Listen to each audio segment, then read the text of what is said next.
Olá, eu me chamo Anderson da Silveira e trabalho aqui no campus universitário Unisul Virtual, na equipe de assistência educacional.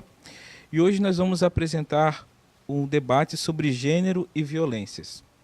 O campus universitário Unisul Virtual tem realizado ao longo dos seus mais de 15 anos seminários que objetivam discutir temas importantes para os ambientes acadêmico e social.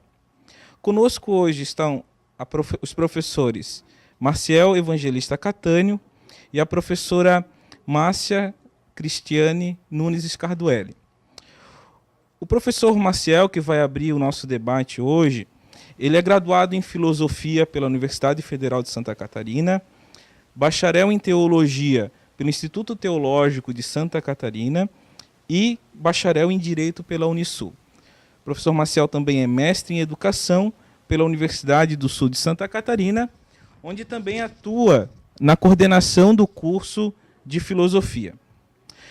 Para introduzir o nosso debate, nós vamos ler uma frase de Simone de Beauvoir, que diz o seguinte: ninguém nasce mulher, torna-se mulher. Nenhum destino biológico, psíquico, econômico define a forma que a fêmea humana assume no seio da sociedade. É o conjunto da civilização que elabora esse produto intermediário entre o macho e o castrado que qualificam o feminino. Esta frase causou muita polêmica no Enem de 2015, promovendo discussões e polarizações na mídia e nas redes sociais, uma vez que desconstrói o pensamento ou a crença de que os papéis sexuais são definidos biologicamente. Atualmente é comum ouvirmos expressões do tipo: isto é uma questão de gênero, ou de forma mais calorosa, isto é ideologia de gênero. Afinal, professor Marciel, quando a gente fala de gênero, do que a gente está falando? Olá, Anderson, professora Márcia, colega, acadêmicos matriculados nos cursos da Unisul Virtual. Mais uma vez estamos juntos para tratar de questões transversais que interessam a formação de todos nós. Hoje nos deparamos com o tema gênero e violências. Para começarmos a conversar sobre gênero e depois conversarmos sobre violência de gênero, no primeiro momento devemos considerar que nós, seres humanos, possuímos um sexo biológico que está registrado no nosso corpo físico e uma identidade sexual que demonstra o papel sexual que cada um de nós vai construindo ao longo da vida, ao longo da existência. Nós podemos considerar que tanto sobre o sexo biológico quanto a identidade sexual podem pesar algum tipo de determinismo. No sexo biológico, que é demonstrado no nosso corpo físico, há um determinismo que faz com que a aparência do nosso corpo físico, a formação do nosso corpo físico, indique o papel que o indivíduo irá exercer na sociedade. Mas como nós, seres humanos, diferentemente dos outros animais, não somos somente corpo físico, mas somos também existência cultural, este papel nem sempre coincide, o papel que está descrito no corpo físico, com a identidade sexual que cada um de nós constrói e assume. Então, por isso, desde muito cedo, nós, seres humanos, apreendemos o nosso corpo físico e vamos construindo uma relação de aceitação ou de não aceitação para com este nosso corpo físico e para com o sexo biológico. Se pensarmos em sexo biológico, nós somos macho ou fêmea. Se pensarmos em gênero, nós somos homem ou mulher, masculino ou feminino. Então, uma primeira diferenciação que precisa ser feita é que a questão de gênero é uma questão que mostra um desenvolvimento filosófico, de mentalidade da civilização ocidental e que é característica da filosofia do século XX. Nós não nascemos prontos. Então, o determinismo biológico, por mais que seja forte, visível e presente, ele não nos faz por inteiros. Nós somos uma construção social. Nós somos um amálgama de corpo físico e identidade sexual. É claro que isso, ao longo do tempo, vem sendo estudado pela filosofia, pela psicologia, pela sociologia, porque traz reflexos para a vida e para a existência de todos os indivíduos. Por isso que hoje a questão de gênero discute a possibilidade do indivíduo, nesse encontro entre sexo biológico e identidade sexual, se definir como cisgênero. Quando há um encontro entre estas duas realidades, quando o corpo físico é macho e a identidade é homem, ou quando o corpo físico é fêmea e a identidade é mulher.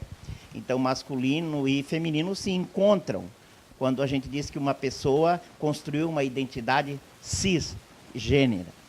Ou, do outro lado, quando isso não ocorre, aparece a dimensão do transgênero. Aquela pessoa que encontra dificuldades de aceitação e que busca, de um certo modo, encontrar um contentamento, uma felicidade, uma liberdade na sua própria existência, mesmo que isso implique em provocar mudanças no próprio corpo ou no comportamento do indivíduo. Então, é preciso perceber que, muito mais do que este lado de corpo físico e biológico, o que nós temos é uma construção social de identidade. Isso porque a sociedade ela cria ideias, valores sobre o que significa ser homem ou ser mulher. O que significa assumir uma identidade feminina ou masculina. E aí nós entramos no campo das representações de gênero. Então a questão de gênero, ela está ligada à forma como a sociedade cria os diferentes papéis sociais e os diferentes comportamentos que acompanham estes papéis, relacionados aos homens e às mulheres. Eu me recordo, por exemplo, eu que estou aí com 54 anos, eu não me lembro de ver, por exemplo, o meu pai pegar uma criança no colo ou lavar uma louça. Agora, quem me conhece sabe da minha rotina, dentro da minha casa, pode testemunhar que a conversa hoje é muito diferente. Então, há algumas décadas atrás, era impensável termos uma policial civil feminina, mulher. E hoje nós sabemos o quanto que as mulheres têm contribuído, não somente nesta, mas em muitas funções. E professor, você também como professor de ética aqui na universidade, no curso de filosofia, a gente vê que nós temos alguns avanços nesse campo, no debate, sobretudo no debate acadêmico, né? Mas também nós verificamos e constatamos muitas vezes polêmicas e até mesmo alguns discursos de ódio, sejam nas redes sociais, sejam até mesmo, em alguns momentos, até por grupos de pessoas, enfim. Num contexto assim da ética e da moral, como que o professor percebe isso, assim, esse cenário, esses dois cenários, né? Um cenário mais de abertura e ao mesmo tempo um cenário contemporâneo mais de fechamento, de refreamento, ou até mesmo de negação dessas possibilidades da pessoa ser e de viver a sua singularidade? Anderson, considerar o gênero como uma construção social implica em ser moderno. Ser moderno significa abraçar o esclarecimento, o conhecimento. Ser moderno significa sair da minoridade, exercer a autonomia e a responsabilidade pelas suas escolhas e pelo seu projeto de vida. Isso, à luz das conquistas da modernidade, soa bonito, em termos de tese, de teoria, mas para a vida, para a existência concreta das pessoas, em muitas pessoas gera insegurança. Então, quando eu vejo esse tipo de comportamento, de um saudosismo para com um tipo de sociedade que era menos complexa, eu penso ser uma manifestação de insegurança. Veja que compreender que as relações de gênero, elas criam padrões fixos do que é próprio para o feminino e para o masculino, e desconstruir estas relações significa não termos mais padrões fixos. Então, aquilo que sempre foi uma verdade, agora começa a ser verdade também na existência concreta das pessoas. Eu não sou, eu estou me fazendo. Eu preciso me escolher todos os dias. Eu preciso buscar uma identidade. Nenhum de nós nasce pronto. É preciso se fazer homem, mulher, assim como precisa se fazer professor, pai, filho, irmão, profissional de qualquer profissão o tempo todo. Não há mais, assim, uma sociedade que dava segurança porque tudo estava pré-determinado. Isso também acontece com o nosso corpo e com as relações de gênero. Então, nós precisamos sempre estar dispostos a nos descobrir, a afirmar a nossa identidade, fazer as escolhas com ética, ser responsável pelas escolhas que cada um de nós faz. E o ser humano, ele não é, ele está sendo. Vejam que é uma filosofia característica do século XX, do existencialismo. No Brasil, a pedagogia de Paulo Freire foi toda ela montada em cima desta construção de que não somos. Mas há quem considere isso um perigo, tem uma certa saudade de uma sociedade onde não éramos livres, mas vivíamos a vida com mais segurança. Eu, da minha parte, acho que nada vale o sacrifício da liberdade. E se a gente quer ser moderno, a gente precisa ter esta coragem. Como dizia Kant, ousar saber. Porque o conhecimento e a sabedoria exigem também ousadia.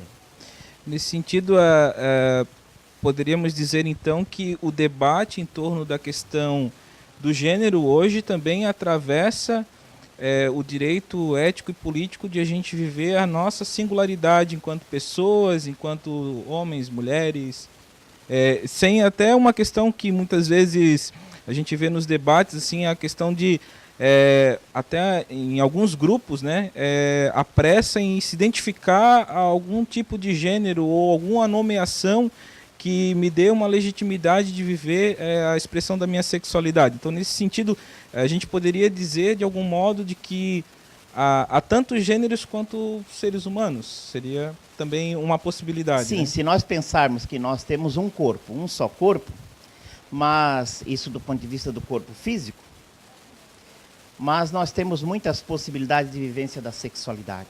E é interessante também notar, Anderson, você que é da área da psicologia, que a sexualidade ela não se reduz à genitália. A sexualidade, o corpo todo do ser humano é sexuado. E muitas vezes o debate se reduz à genitália. Eu penso que é um empobrecimento muito grande, inclusive numa relação de amor, reduzir sexo à genitália. A sexualidade é muito mais do que isso. A sexualidade tem a ver com o modo como cada um de nós se relaciona consigo mesmo, com os outros, com o seu próprio corpo, com as pessoas. A sexualidade, ela liberta, a genitália escraviza. A sexualidade bem compreendida, ela aumenta as possibilidades de compreensão de quem eu sou. Por isso que é preciso cuidar disso. Como quem cuida de muitas outras coisas, de carreira, de amizade, de diversão, de hobby, de família, a gente precisa estar sempre cuidando de buscar essa harmonização. E quando você falava dos reclames, vamos dizer, do tempo que a gente está vivendo, porque a gente vive num tempo... nós ainda somos modernos. Para alguns teóricos, a modernidade ainda não aconteceu por completo, muito embora se fale em pós-modernidade, mas o indivíduo e a singularidade é uma conquista da modernidade. Ser moderno é compreender que o indivíduo tem o direito de ser ele mesmo. Ser moderno é compreender que cada indivíduo é como se fosse uma espécie. Cada ser humano é um mundo a ser descoberto. Então, as classificações e os padrões, elas até podem ajudar o indivíduo a se conhecer, elas podem lançar luzes sobre uma determinada realidade, mas cada indivíduo e cada ser humano é um universo a ser descoberto. Então, nós precisamos, de um certo modo, valorizar essas conquistas da modernidade. E muito embora isso nos deixe inseguros, vale muito mais a pena.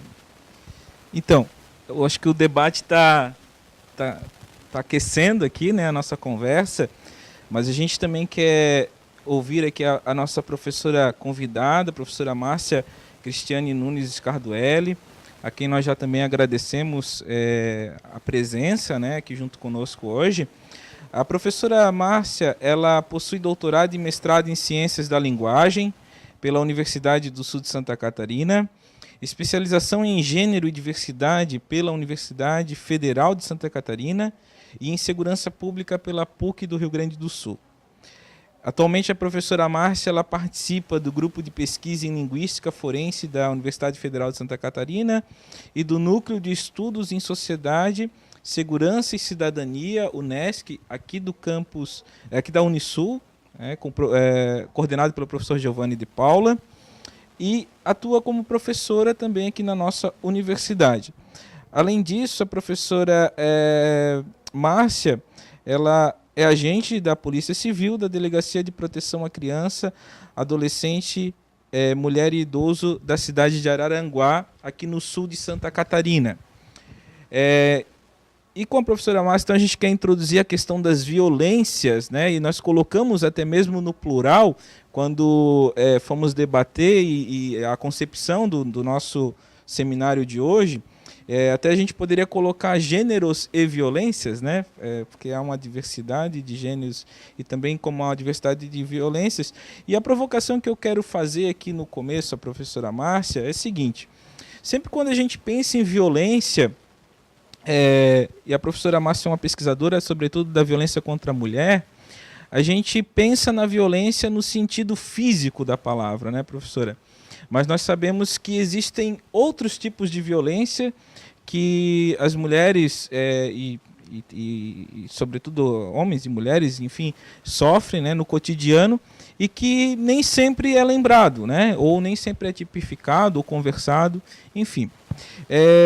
Para a gente iniciar essa conversa sobre as violências, gostaria que a professora falasse assim, quais são os tipos de violências hoje que ocorrem, que chegam lá na sua prática profissional, ou até mesmo que você tem identificado na sua prática de pesquisa, né? Sobretudo, a gente vai fazer uma ênfase aqui nesse momento da violência contra a mulher, né? Quais são os principais tipos, né, de violências? Tá bom. Obrigada, Anderson, pelo convite. Queria cumprimentar todos os alunos e alunas que nos acompanham. E fiquei muito satisfeita em ser convidada para essa conversa sobre gênero e violências. É um tema muito atual, muito recorrente e, particularmente, na minha prática diária de delegacia de polícia, a proximidade com esse tema é muito grande. Eu fico até muito contente que a Unisul Virtual abra esse espaço para que possamos falar sobre gênero e diversidade e violências, enfim, sobre esses assuntos aqui. Quando nós falamos sobre tipos de violência, uma classificação formal que surgiu para os tipos da violência, ela veio com a promulgação da Lei Maria da Penha, em 2006, que foi a lei criada para coibir e enfrentar a problemática da violência contra as mulheres no Brasil. E aí a lei, por meio da lei, se trouxe uma definição de que violência doméstica é muito além do que nós pensamos sobre violência física, que está no imaginário social e que, como tu dissestes, quando se fala em violência contra as mulheres, há uma imagem recorrente de uma mulher machucada, lesionada, né, sangue, marcas roxas, e é preciso desfazer só essa imagem e incluir muitas outras imagens. Então, a Lei Maria da Penha trouxe a classificação da violência contra as mulheres em 5 tipos. Violência física, que é essa mesmo que nós já conhecemos, né, que é aquela que deixa marcas pelo corpo, é aquela que se configura como lesões.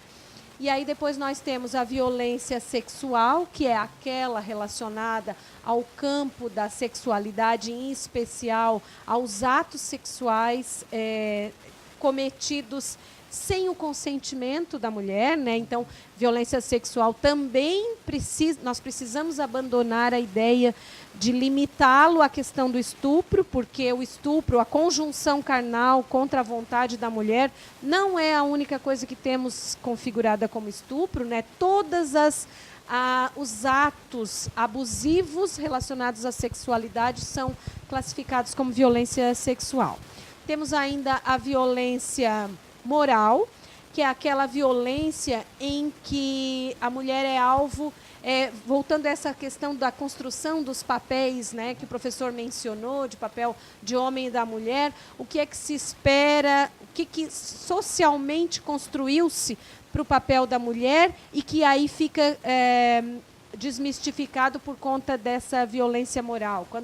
Quando afeta a honra e a moral dessa mulher, quando coloca essa mulher numa condição vexatória diante da sociedade, esses são os tipos de violência moral. Assim, mas, normalmente, ela é muito praticada por meio de calúnias, injúrias e difamações, né? Quando difama a mulher, expõe um comportamento que a sociedade recrimina dessa mulher, expõe publicamente, atinge a moral dela. E também quando ela é ofendida na sua individualidade, quando ela é xingada com palavrões que ofendem a sua honra e a sua moral, isso é um outro tipo de violência moral. Nós temos ainda a violência patrimonial, que é aquela que afeta o patrimônio da mulher, seja patrimônio financeiro ou mesmo pensando em objetos, né?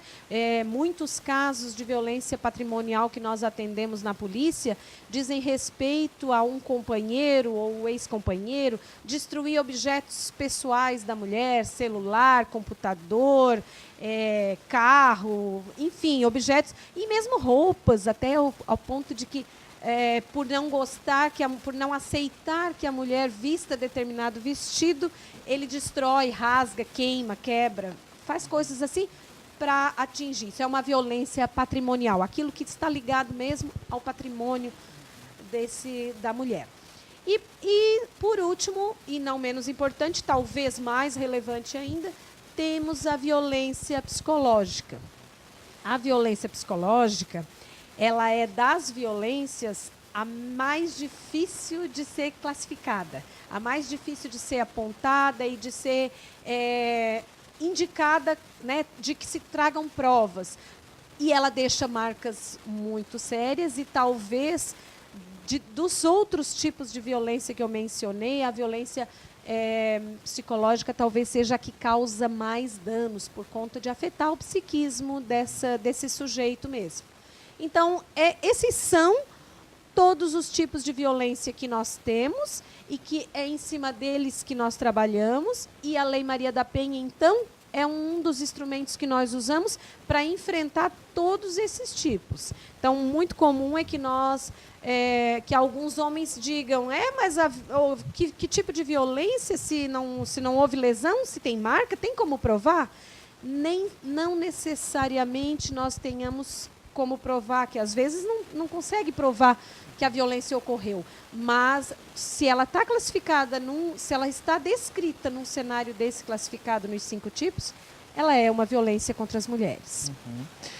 Professora, os dados oficiais, a gente pesquisando nesses dias, né, nos dão conta que no Brasil ocorreram 4.473 homicídios dolosos contra mulheres somente no ano de 2017, né? Um aumento de 6,5% em relação ao ano de 2016, o que significa que uma mulher é assassinada a cada 2 horas no nosso país, né? Daí eu gostaria de fazer 2 perguntas, né? Por que os índices de violência contra as mulheres ainda são tão altos? Eu não tenho dado aqui preciso, mas se não me engano, no ano 2017 ocorreram cerca de 800 casos de feminicídios, ou seja, mulheres que morreram porque eram mulheres, né? E então gostaria de perguntar, por que os índices de violência contra mulheres são tão altos e quais são as causas, as motivações, né, desse tipo de violência, né? O que motiva, o que é descrito, sem seja na literatura, ou até mesmo na sua prática profissional, né, na sua experiência? Então, Anderson, falar de causas da violência de gênero, da violência que se opera contra as mulheres, é um assunto bem complexo, né? As causas estão vinculadas às construções dos papéis sociais que foram atribuídos a homens e mulheres ao longo da nossa história, né? Da nossa cultura. Então, é cultural a nossa compreensão sobre o masculino ter sempre se sobressaído diante do feminino. E um dos aspectos em que o masculino se sobrepõe é a condição física. Essa condição física, ela dá uma superioridade que, se esse indivíduo não teve uma preparação, uma educação, uma condição de compreender que homens e mulheres precisam se entender como iguais e se tratar como iguais, em muitas ocasiões, a violência opera como um meio de comunicar ou até um meio de restituir essa condição de superioridade que às vezes fica ameaçada. Então, um dos principais aspectos da violência de gênero, da violência contra as mulheres, é a questão cultural. A questão cultural que educou meninos e meninas de maneira diferenciada, que preparou ao longo de toda uma história a mulher para um mundo privado e o homem para o mundo público. E agora, com a evolução dos tempos, com essa necessidade de acompanhar esse mundo moderno que nós estamos vivendo, esse espaço interno que se reservou à mulher e esse espaço público, ele já não tem mais limites. Então, homens e mulheres circulam e devem circular, e é isso que nós precisamos estimular, que os espaços sejam os mesmos, que em todos os lugares nós tenhamos homens e mulheres e que a opção seja individual e não uma condição, uma determinação, como o professor falou, um determinismo de que aquele espaço seja para as mulheres. Então, eu entendo que é no momento desse embate, dessa troca de papéis, ou dessa divisão de papéis, que muitas vezes a violência acontece. Por quê? Porque parece que é para mostrar de novo onde era o seu lugar inicialmente desenhado. E esse lugar inicialmente desenhado, ele não cabe mais. As mulheres, os homens, não querem se encaixar num molde pré-determinado, isso numa questão histórica e cultural. Isso já não tem mais lugar, né? E aí, quando há esse enfrentamento, a violência normalmente acontece. Então, por que os índices são muito altos? Primeiro, porque agora nós temos muitos canais de denúncia. Há muito estímulo para que muitas campanhas, né, foram viabilizadas pela mídia, em todos os lugares nós estamos falando violências e é um assunto recorrente em todos os ambientes. Então, isso estimula a denúncia. Então, eu não sei se os índices de violência que aumentaram. O que nós podemos falar é que os índices de denúncia que são maiores, né? E isso é bom, porque, com certeza, nós sempre trabalhamos com aquela questão da cifra não adequada, né? da violência, porque as mulheres elas não denunciavam. Muitas mulheres ainda não denunciam. Então, se nós já temos um número grande, expressivo, de denúncias realizadas, tu imaginas como seriam esses números se todas as mulheres que sofrem violência, de fato, denunciassem.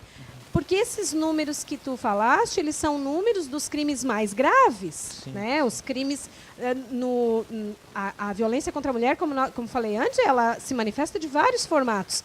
Mas os feminicídios, por exemplo, são o que nós temos do máximo. Uhum. E esse, na verdade, o feminicídio, ele não é denunciado pela vítima, lógico, né? Então, há quem faça essa denúncia. Então, se nós tivéssemos condições de pontuar a violência que, de fato, todas as mulheres sofrem, o número seria alarmante.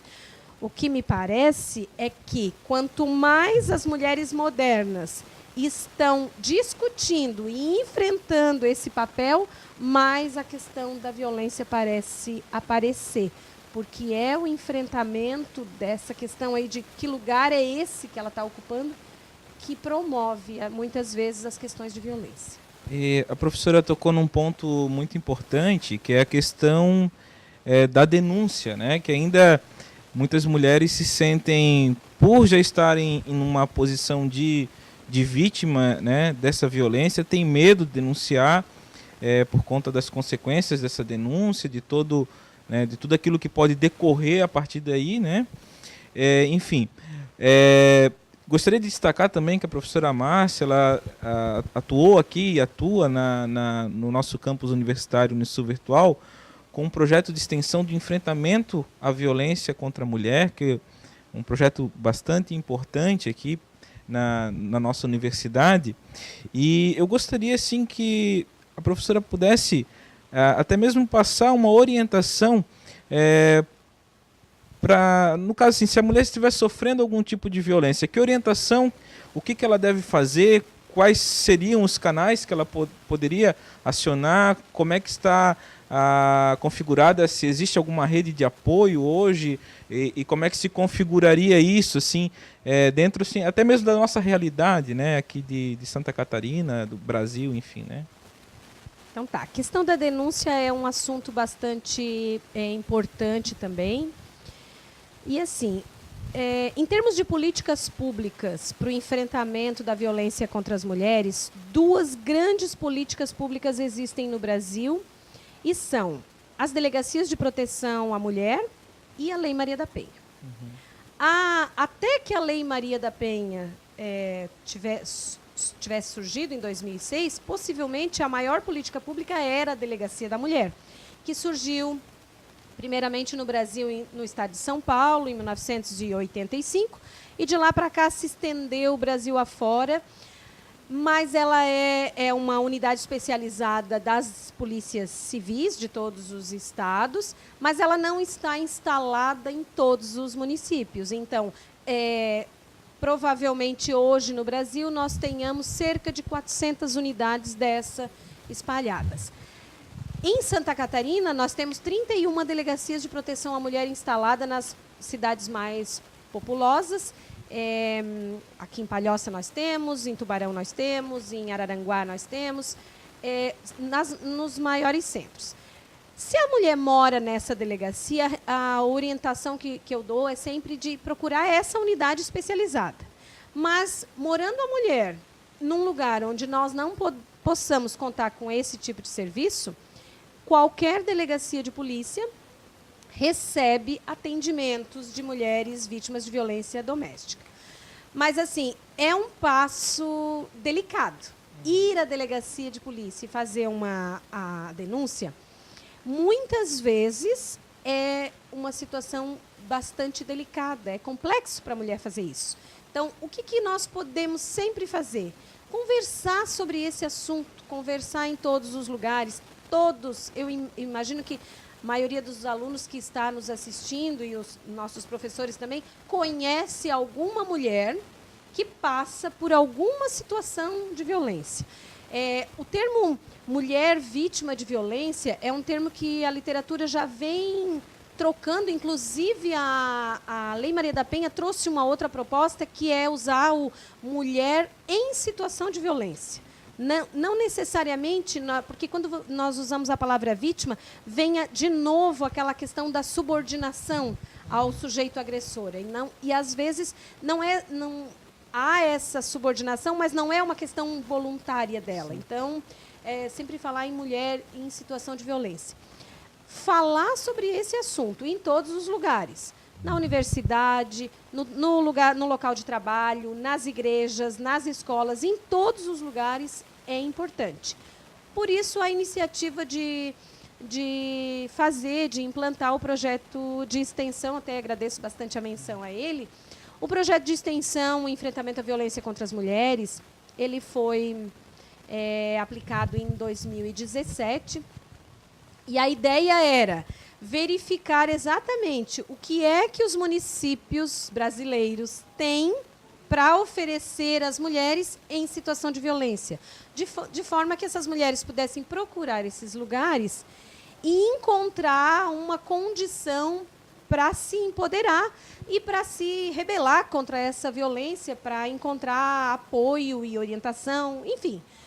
É uma coisa que nós identificamos com a aplicação desse projeto de extensão é que os municípios, infelizmente, eles ainda não estão preparados para isso. Nós temos pouquíssimas iniciativas espalhadas nos municípios que ficam muito vinculadas ao trabalho policial, de atendimento emergencial da Polícia Militar e do atendimento da Polícia Judiciária, né, da Polícia Civil, e também um atendimento secundário, do que tu chamaste ali de rede de atendimento, que é oferecido pelos CREAS dos municípios, que é o Centro de Referência em Assistência Social. Mas percebe-se uma grande dificuldade das mulheres em acessarem esses serviços e, de fato, reformularem a sua condição de mulher em situação de violência, se empoderando e trazendo para si uma proposta diferente para aquela relação violenta que ela vive com seu companheiro ou mesmo com seus ex-companheiros. Então, nós ainda temos muito mais que fazer para oferecer espaços que oportunizem a essas mulheres uma outra condição de vida nesse cenário de violência. A Lei Maria da Penha, ela trouxe essa possibilidade. Inclusive, a Lei Maria da Penha ela se sustenta em 3 eixos, que é o eixo da educação, da prevenção e da repressão. No aspecto da, proteção, repressão e prevenção. No aspecto da prevenção, ela diz mesmo que os municípios precisam ter implantado uma rede de serviços que tenha condições de atender essa mulher e, inclusive, atender esse suposto agressor, para que, muito mais do que judicializar e encaminhar um processo judicial à justiça, para que haja uma penalização, não só isso, mas para que as relações se modifiquem, se alterem e para que não haja reincidência, né? Porque a minha prática na delegacia de polícia mostra que diariamente é muito comum atender as mesmas mulheres. Quando ela rompe um relacionamento abusivo com um sujeito, é muito comum que no próximo relacionamento o perfil do companheiro seja o mesmo e que possivelmente aquelas relações abusivas já vivenciadas na primeira relação voltem a acontecer, o que é lamentável. A gente acredita, então, que mais do que remediar, vamos dizer assim, o importante é a questão da prevenção, né? E até mesmo a mudança do paradigma cultural, né? Daí eu gostaria de provocar também o professor Marciel nesse contexto, assim, porque quando existe qualquer tipo de violência, seja contra a mulher, seja em outros contextos também, eu acredito, de algum modo, haver uma certa reificação do ser humano, né? O ser humano ele deixa de ser uma pessoa, alguém com a sua singularidade, alguém com, né? E passa a ser, de algum modo, um objeto, né? Como que a gente pode atuar enquanto universidade, academia, ambiente de discussão, como sociedade também civil e, enfim, na propagação dessa problemática, né? Como que a gente pode intervir nisso nas nossas relações? O que o professor poderia nos trazer assim de comentário a respeito? John Rawls, ele considera que a possibilidade de sermos éticos implica em tomar consciência do lugar que ocupamos na sociedade. Então, a ética exige um reconhecimento enquanto ser político. A nossa história é uma história de desigualdade nas relações entre homens e mulheres. Então nós carregamos uma herança histórica pesada nas relações de gênero. Nós ainda convivemos pacificamente, e aqui eu me dou a liberdade de falar para os homens, assim como a professora Márcia também falou para as mulheres, em situação de violência. Mas nós, principalmente nós, os homens, nos permitirmos a compactuar ou concordar com o machismo expresso e amplamente divulgado pela mídia, através de músicas, programas de TV. Nós nos permitimos divulgar piadas, comentários machistas e sexistas em rodas de amigos, em aplicativos de conversa, nos celulares. Esse tipo de comportamento da nossa parte coloca a mulher numa condição de inferioridade intelectual e de objeto. Há um mal-estar na nossa civilização que é uma valoração errada na relação que nós, seres humanos, temos com as pessoas e com as coisas.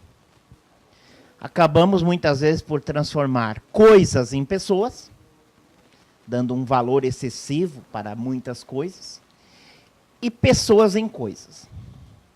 A violência, ela é sempre precedida, no caso aqui, a violência contra a mulher, ou qualquer tipo de violência, ela é sempre precedida de uma transformação do outro em coisa, em objeto. Então, nós, homens, precisamos estar atentos, e aí, dentro daquela linha da prevenção, nos policiarmos, fazendo uso aqui da companhia da professora Márcia, mas nós mesmos cuidarmos para que nas nossas escolhas, nas nossas atitudes e ações, não reproduzamos esse tipo de comportamento que transforma a mulher, que coloca a mulher numa situação de inferioridade intelectual e que transforma a mulher num objeto. Porque isso é que abre as portas para a violência. Outro detalhe também, que eu acho de fundamental importância, Anderson e acadêmicos da Unisul Virtual, é a relação entre moral e direito. Hoje nós estamos aí assistindo muitos indivíduos e sujeitos se arvorando como os defensores da moral. Moral não é sinônimo de coisa boa. A moral e a moralidade, ela é moral em marcha, ela precisa constantemente estar sendo passada pela peneira e pelo crivo da ética, para saber que determinados valores que aquela moral ou aquela moralidade reproduz devem continuar, devem permanecer. A Lei Maria da Penha é uma lei, é o direito positivado, se colocando contra uma moralidade, que é aquele costume, aquele comportamento, e que tem lá os seus valores que não devem perseverar, de que o homem é o senhor, é o macho, é o dono, é o proprietário, ele é o poderoso, ele faz o que quer. Então precisou uma lei, a Lei Maria da Penha, se colocar contra um determinado comportamento, e comportamento vivido é moralidade, para mostrar que aquele tipo de moral e de comportamento não nos serve. Não constrói o tipo de sociedade que nós queremos, onde todas as pessoas possam ser respeitadas. Então nós precisamos passar os nossos comportamentos por esse crivo do direito, da ética, e perceber quais os valores que devem ser perpetuados, reproduzidos, repassados para os nossos filhos e para as próximas gerações. Então, nós estamos aqui discutindo esse tipo de tema. A professora Márcia, com todo o seu trabalho profissional, como você disse, e também acadêmico, para que a gente possa construir um mundo onde os seres humanos, homens e mulheres, seja lá a identidade de gênero que cada um de nós assumir, possam viver e serem respeitados na sua dignidade. Princípio fundamental da juridicidade do nosso país. A gente, eu acho que essa fala do professor Maciel é uma fala que é muito importante, né? Nós estamos chegando aqui ao final do nosso seminário, e espero que a gente possa fazer outros seminários como esse, quem sabe aí um web seminário, né, porque o tema realmente é instigante e importante, né? Mas eu gostaria de encerrar aqui a nossa discussão, né, com a consideração final também da professora Márcia, e novamente quero agradecer ao professor Maciel, né, que se dispôs a estar aqui conosco hoje, também a professora Márcia, já antecipadamente também agradeço a sua presença, a toda a equipe técnica da Unisul, a nossa gerência de ensino aqui do campus universitário Unisul Virtual, que também está promovendo esse debate, né, e gostaria de deixar a consideração final do nosso debate hoje para a professora Márcia. Então tá. Obrigada também, Anderson, né, novamente pelo convite. Obrigada à companhia do professor Maciel. Muito bom ouvir o professor falando sobre isso.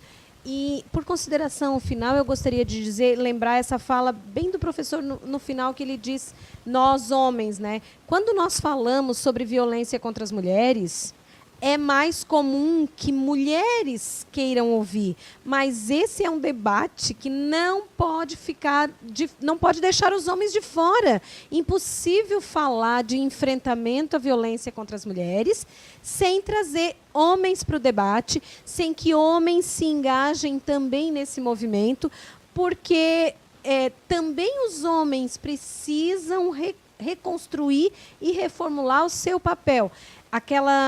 O antigo adágio popular que diz que em briga de mulher não se mete a colher, isso é uma coisa completamente fora da ordem atual, da ordem contemporânea, e nós precisamos, sim, homens e mulheres em todos os espaços e todos os ambientes, nos envolvermos e nos engajarmos pelo enfrentamento à questão das violências de gênero, porque é só dessa maneira que nós, sujeitos sociais que somos, vamos ter ambientes mais adequados e mais saudáveis à vida de todos, homens e mulheres. Então, a gente quer finalizar com esse convite da professora Márcia.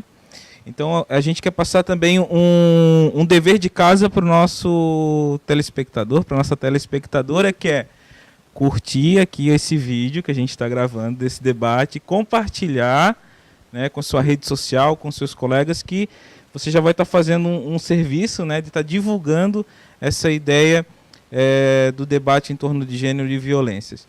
E a gente aguarda, né, que você faça essa ação, né, de curtir, compartilhar e propagar essa ideia, e a gente se encontra então num próximo debate aqui do campus universitário Unisul Virtual, da nossa Universidade do Sul de Santa Catarina, onde traremos, né, mais um tema atual aí dentro do contexto político, social e acadêmico do nosso contexto aqui brasileiro, tá bom? Um abraço e até a próxima oportunidade.